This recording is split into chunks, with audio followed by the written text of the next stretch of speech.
And I'm Tina and welcome to Lakeshore Academy. I want to share another tip in which I use for my children that's really proven to be beneficial with spelling and activities and stuff of that nature, because like I told you before, my son has different learning differences in which I have to do a different method in order for him to get the full benefit of the learning process.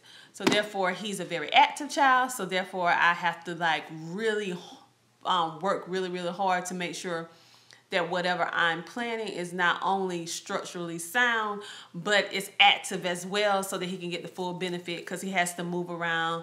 He has to, I don't know, he just learns better when he's moving. So therefore, I try at all costs to always include things that makes him mobile or makes him move, or makes him think outside the box, so to speak. And with my daughter too, she needs creativity. So she, even though she can do just about anything, but the more creative, the more outside the box, it's the better. So I was given this spelling power activity task cards from another fellow homeschooler, which I really appreciate. Now I don't have because this is really a complete curriculum. They have the books, the notebooks for the children, the spelling words, and everything of that nature. I only own the task cards, but I'm explaining to you how I use the task cards, and I do not physically own the spelling book that goes along with this. I use the task card activity cards with spelling books that I already have, spelling lists that I already have. You can go online and get free spelling lists, 36 weeks. They usually come in 36 weeks for free, or you can pay for some, or you can buy a spelling book. I have both. I have spelling books and I have free spelling lists. So whatever I want to use for that particular week or month or dealing with spelling words, I use them, but I also use these with it as well, because they have, oh my goodness, 365 fun, multisensory, and inductive learning activities that can be learned with the Spelling Power program. Like I said, I don't have the entire program. I only have the task cards. And these was a gift, and I really appreciate them. So, like for example, they have different things that you do with the activities. Like they have drills, a section that deals with drills, a section that deals with skill builders, writing, dictionary, homonyms. And so I will pull a card, and they're color coded. Whatever spelling words they're using, like this one, it says tape your words. Now, most of us don't have a tape recorder now. However, if you have a recorder on your cell phone or your electronic device, tablet, something that can actually physically record your voice, that's what I actually use for this. I use a recording app for my phone, and whatever spelling words that my son is using, I have him follow the directions that's on this card, which says tape record the spelling words of your tape record the spelling of your study words. Say each word and then spell it. Play the tape back and check the spelling of each word. So you will give the child the list of spelling words. They will record themselves reading each word along with spelling each word. And then after they get done, they will replay the information and listen to it. And then they will identify whether or not they spell the word correctly or whether or not they pronounce the word correctly, which I think is super duper cool activity. That's within the drills section. Now let me give you an example of the skills section. This is helping them build particular skills. Like this one is directed towards, they would take those same vocabulary words and they would actually mark, it says mark a vowel. And it says mark the vowel in your words, mark short vowels and long vowels, and cross out any silent letters.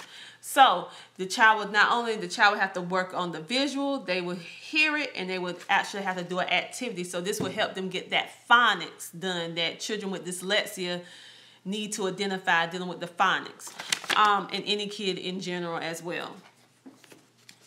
Then we have writing. It says write a story. Write a story. Try to use each of your words at least once and then check the spelling of each one. So again, they're also taking those same words and they're using it in a story that they make up of their own, and they try to use each one of the words only once. And that can be difficult, especially if you have a word that you want to use more than one time. So it's challenging. Then in the dictionary section,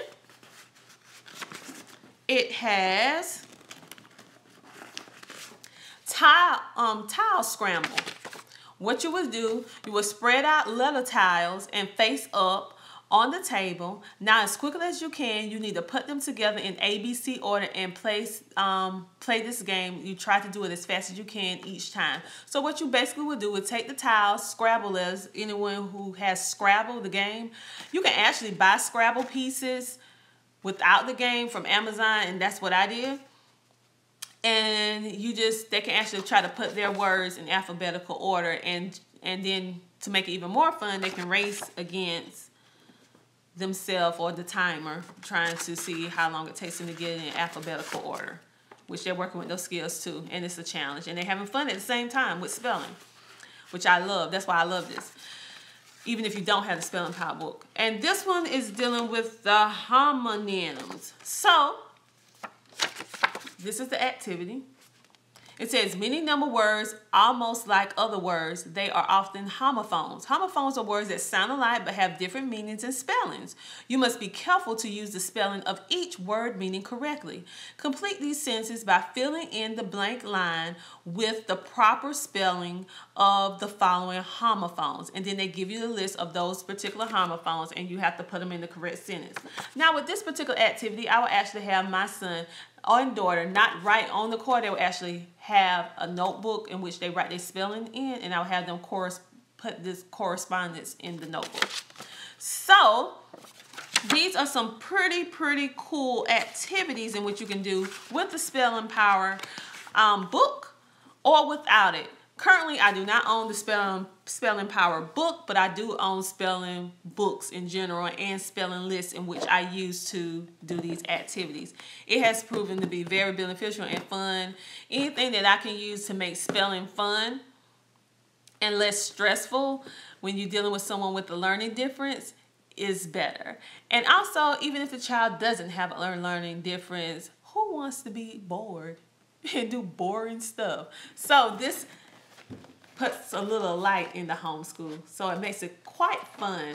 So, and I encourage you, if you want to get this, you just can go to different, if you're on Facebook, they have different homeschooling resale sites in which you can usually buy these for super duper cheap. Like I said, these cards was a gift for me from a fellow homeschool mom, which I totally appreciated. She actually sent me this from Canada. Go figure. So I really appreciate it. So because I had never heard of Spelling Power before that. So I'm so glad that she gave it to me. But you can buy them used. You can buy them new. Check the prices, eBay, Amazon, and Facebook groups dealing with homeschooling. Sometimes you can get a pretty good deal.